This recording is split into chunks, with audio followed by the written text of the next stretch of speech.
एकीकडे नमो रोजगार मेळाव्यातल्या कार्यक्रम पत्रिकेमध्ये शरद पवार यांचं नाव नाहीये, तर दुसरीकडे शरद पवार यांनी मुख्यमंत्री आणि उपमुख्यमंत्र्यांना बारामतीमधल्या कार्यक्रमादरम्यान जेवणाचं आमंत्रण दिले।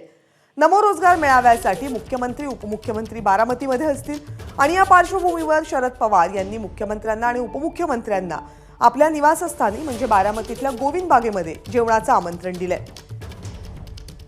मुख्यमंत्री एकनाथ शिंदे, उपमुख्यमंत्री देवेंद्र फडणवीस आणि उपमुख्यमंत्री अजित पवार यांनी चहापानासह जेवणाला यावं असं आमंत्रण शरद पवार यांनी दिलंय। शरद पवारांच्या आमंत्रणाचा स्वीकार करत मुख्यमंत्री आणि उपमुख्यमंत्री दोनही उपमुख्यमंत्री गोविंद बागेत जातात का हे पाहावं लागेल।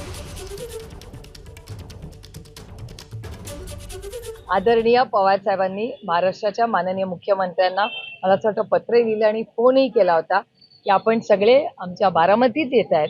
आपल्या बारामतीत मुख्यमंत्री आणि DCM 1 आणि DC2 येत आहेत, तर त्यांनी सगळ्यांनी बारामतीत आल्यावर अतिथी देवो भव, आम्हाला खूप आनंद वाटेल जर तुम्ही आमच्या घरी जेवायला आलात।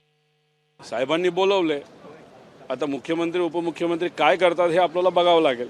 योग्य दिशेला अशा पद्धतीने आपल्याला काम करावं लागेल।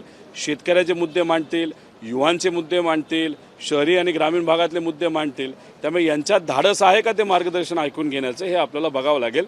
पण परंपरेप्रमाणे जर जेवायला बोलावलं असेल तर सहसा ज्यांना बोलवले ते नाही म्हणत नाही, हे फक्त बघावं लागेल ते जातात का नाही जात।